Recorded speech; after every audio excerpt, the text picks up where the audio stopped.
Euh, et donc, juste pour finir cette partie de ma petite présentation ce soir, nous avons deux façons dont nous pouvons habiter dans ce monde maintenant. Nous pouvons continuer à dire le monde est une réalité objective où il se passe des choses d'une intensité puissante et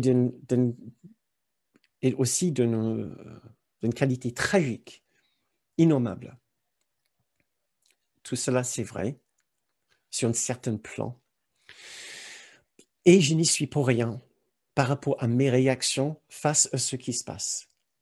Et c'est là que nous voulons nuancer cet aspect de notre fonctionnement.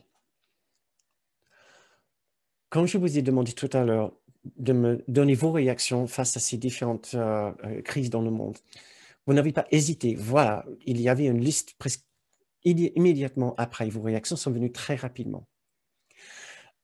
Il n'y a pas de problème, mais ce que nous voulons savoir, c'est que cette réaction-là, nous voulons devenir de plus en plus conscients de quand nous sommes en train d'avoir cette réaction maintenant dans l'avenir. Et nous voulons nous poser cette question. Est-ce que c'est véritablement l'extérieur qui est en train de me causer ce sentiment, cette émotion et cette réaction? Cette question-là va devenir absolument clé pour nous cette année, mais peut-être plus que n'importe quelle autre année dans le passé, où bien sûr il y a des exceptions, mais cette année, peut-être nous savons d'avance que le monde risque de nous confronter avec des scènes ou des images particulièrement perturbantes ou qui auraient au moins la capacité de nous déranger, et de beaucoup, si nous ne faisons pas attention. La question n'est jamais de fuir ce qui se passe dans ce monde, mais de faire face et de regarder bien ce qui se passe. Mais après, de se dire, il y a une autre façon de réagir. Je ne suis pas obligé de ressentir cela face à ce qui se passe. J'ai un choix.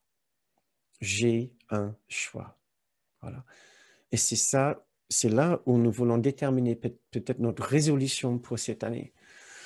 Vous nous avez déjà donné la liste de ce que les différentes réactions et émotions que vous aimeriez connaître cette année face aux différentes crises dans ce monde.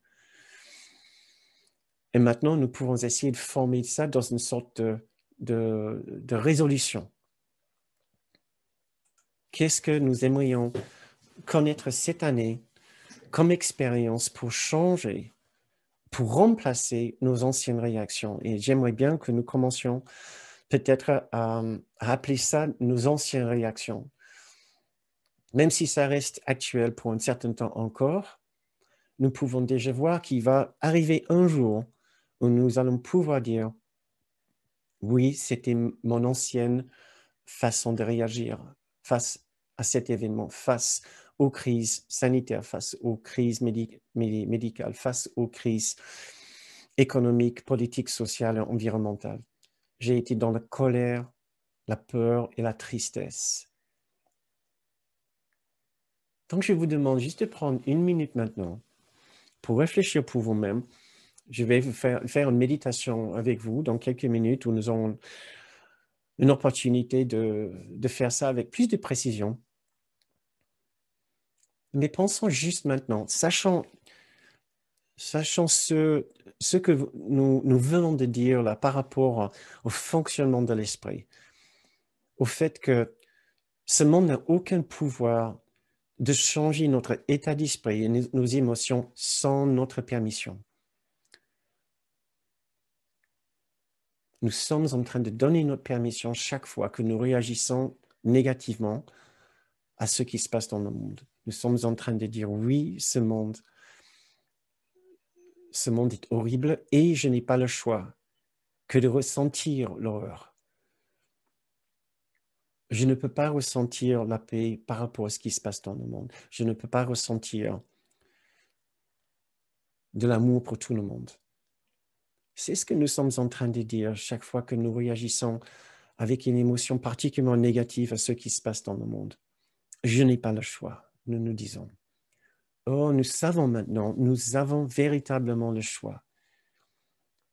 Nous pouvons vraiment transformer notre façon de réagir par rapport à ce qui se passe dans ce monde.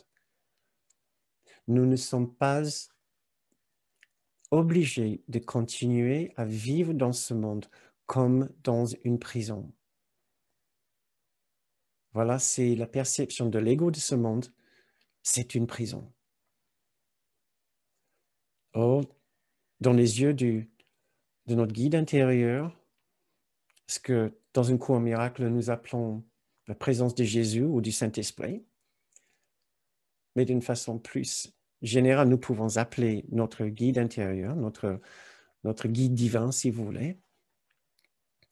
Ce monde n'est pas une prison, mais une école.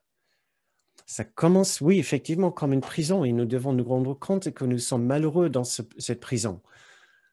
Mais il ne va pas rester une prison pour nous.